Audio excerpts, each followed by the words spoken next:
Você falou rapidinho do Sêneca. Como é que você vê essa questão do estoicismo? Como é que é? Você pratica? Você é um estoicista, um estoico no seu dia a dia? Então, eu não acho que eu sou estoico, assim. Acho que as pessoas me veem como um cara mais estoico, mas eu sou um cara meio irascível. Às vezes, quando eu fico com raiva, eu fico com muita raiva e depois passa. E aí, eu fui ler sobre estoicismo para conhecer um pouco mais, porque eu descobri através de um autor que eu gosto muito, que é o Nassim Taleb. Ele falava bastante do Sêneca nas obras dele. O Nassim Taleb do Lógica do Cisne Negro? Ele mesmo. Excelente livro. Ele tem livros muito bons, eu li Antifrágil, quase né? todos dele. Eu só não li um livro dele que é mais técnico sobre a parte de derivativos, que é de hedge dinâmico, tudo. Não é uma coisa que eu costumo fazer, mexer com derivativos nas finanças não é minha praia. Mas eu li o Antifrágil, a Lógica do Cisne Negro, li o Iludido pela Casa, eu tenho um livro de aforismos dele, né, de frases também, que é a Cama de Procusto. É muito bom. E lá, se eu não me engano, no Antifrágil, ele falava que o Sêneca era um pensador antifrágil, porque ele tinha como um mantra pessoal que toda vez que acontecia algo negativo na vida dele, ele dizia, eu não perdi nada, isso não me afeta.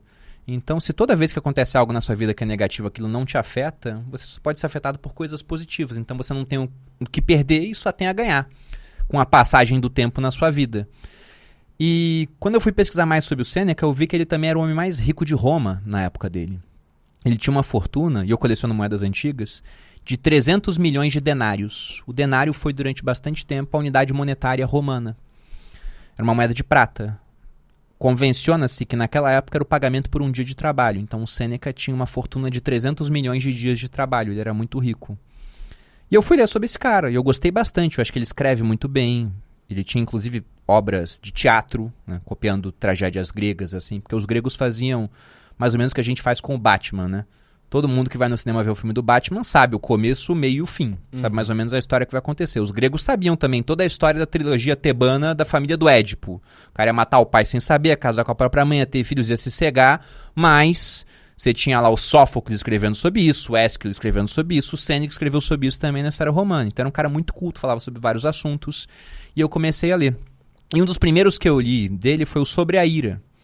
E esse livro me ajuda muito com a internet, porque ele fala sobre como controlar a ira. Hoje em dia eu não preciso mais, mas lá no começo, o peso de opiniões negativas era muito forte. Isso acontece com quem está começando na internet até hoje. Você tem 100 comentários positivos, você fala, nossa, é tanta gente elogiando que não dá para responder todo mundo.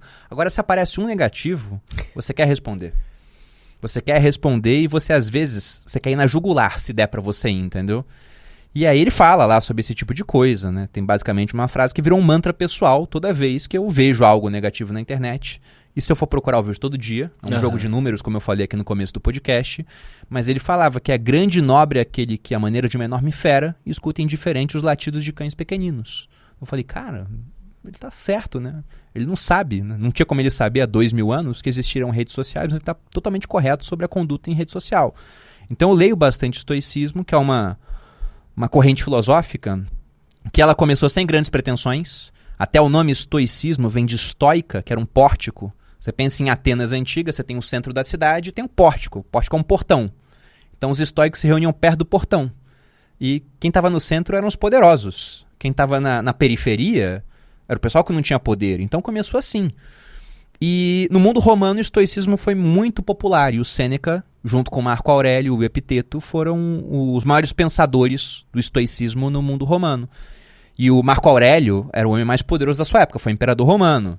O filme Gladiador, por exemplo, aquele imperador que morre e assume o filho dele meio maluco para lutar no Coliseu, é o Marco Aurélio e o filho dele, o Cômodo, que inclusive lutou no Coliseu de fato. Não contra o Máximos Décimos Merídios lá. Não, o Gladiador é uma loucura.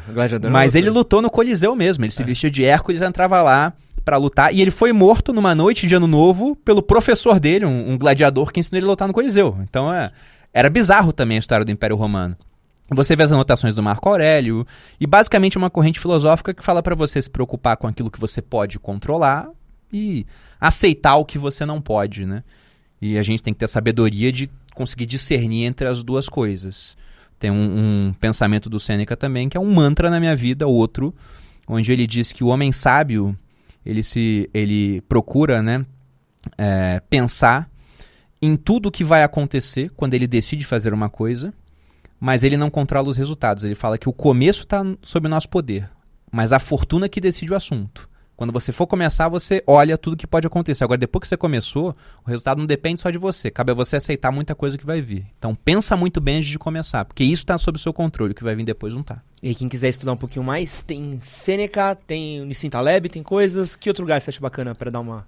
Eu diria que pensando em pessoas que gostam, né, realmente de ler, o Sêneca é muito bom. Não acho que é tão complicado de ler.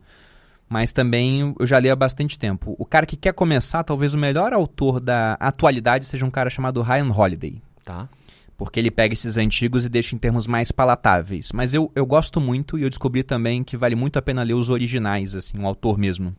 Porque muito do que falam que o autor diz, quando você vai ler o autor, ele não disse não. Pô, se as pessoas parassem pra ver o que o Nietzsche escreveu, em vez do que elas leem na internet sobre As o frases motivacionais. Nietzsche, elas né? iam ficar impressionadas, né? Esse que você acabou de assistir foi um corte do nosso podcast com Bruno Perini.